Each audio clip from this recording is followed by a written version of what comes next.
ఇక్కడ అమ్మ పాజిటివ్నెస్ గురించి ఇంకో మాట చెప్పాలి. అంటే తన బిడ్డలకే కాదు, ఈ రోజున మా రెండో పాప శ్రీజ కూడా తనకి లైఫ్ చిన్న చిన్న డిస్టర్బెన్స్ వచ్చింది. ఆ టైంలో కూడా తను ఏముందంటే అప్పుడు నాన్నమ్మ దగ్గరికి వెళ్ళాను, తను ఇచ్చిన భరోసా, తను ఇచ్చిన మాట వెళ్ళలేని ధైర్యం వచ్చింది నాకు. నాన్నమ్మ దగ్గర ఎప్పుడు కూర్చోస్తాడు అప్పుడే పాజిటివ్ ఫీలింగ్ వస్తుందని నాతో షేర్ చేసుకుంటాను. తను మాతో చెప్తుంటే అనిపిస్తుంది కరెక్ట్. అమ్మ ఏం పర్లేదమ్మా, లైఫ్ అంటే ఒకరితోనే అయిపోదు, ఆ ఒక్కరి వల్ల వాళ్ళ ఇన్ఫ్లుయెన్స్ తోటో వాళ్ళు మన మీద నియంత్రించడం కానీ మన బాధల్ని వాళ్ళు చేయడం అవుతాం.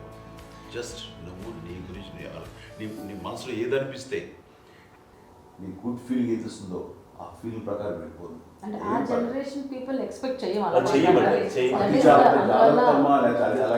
అలా కాదు, ధైర్యం ఉండి అందరికి ధైర్యం బాగా నూరుకొస్తారు. ఫాదర్ కూడా, మా నాన్నగారు కూడా అస్సలు ఎప్పుడు అనేవాళ్ళు, ఎప్పుడు మీరు పెట్టే చెయ్యి మీరు ఎప్పుడు పైన తప్ప తీసుకుని ఎలా ఉండకండి, చేతులు పెట్టకండి అనే అట్లాంటివి చెప్తుండేవాళ్ళు. అందుకని మాకు ఇట్లా ఇండివిజువాలిటీ మాకు బాగా ఎప్పుడు కూడా ఒకళ్ళని అడగడం అని, ఈవెన్ బ్రదర్స్ని అడగాలన్నా కూడా మాకు అది పడిపోయింది మైండ్లో, కొంచెం కష్టంగా ఉంటుంది.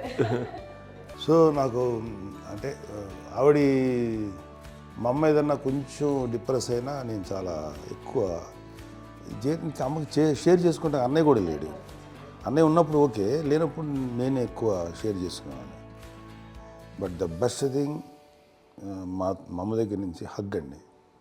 ఈరోజు కూడా మా అమ్మని హగ్ చేసుకోకపోతే అంటే అది నాకు మా అందరిలోనూ, అంటే ఆవిడ పెద్ద చదువుకున్న వ్యక్తి కాదు, పెద్దగా బయటికి వెళ్ళి ఎక్స్పోజ్డ్ కాదు, కానీ ఇవాళ అన్నయ్య కానీ విజయ, మాధవి, నేను, కళ్యాణ్ బాబు ఈ రోజుకి టుగెదర్గానే ఉంటాం.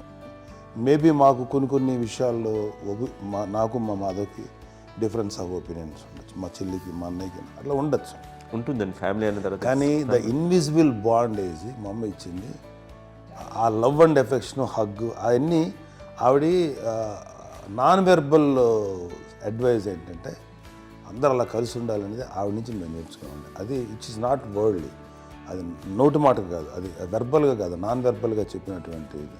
సో అందుకని అది మాకు గొప్ప, మేమందరం ఇప్పుడు అలా ఉండడానికి కారణం, అంత కలిసి ఉండడానికి కారణం, మెయిన్ కారణం మా అమ్మ అండి.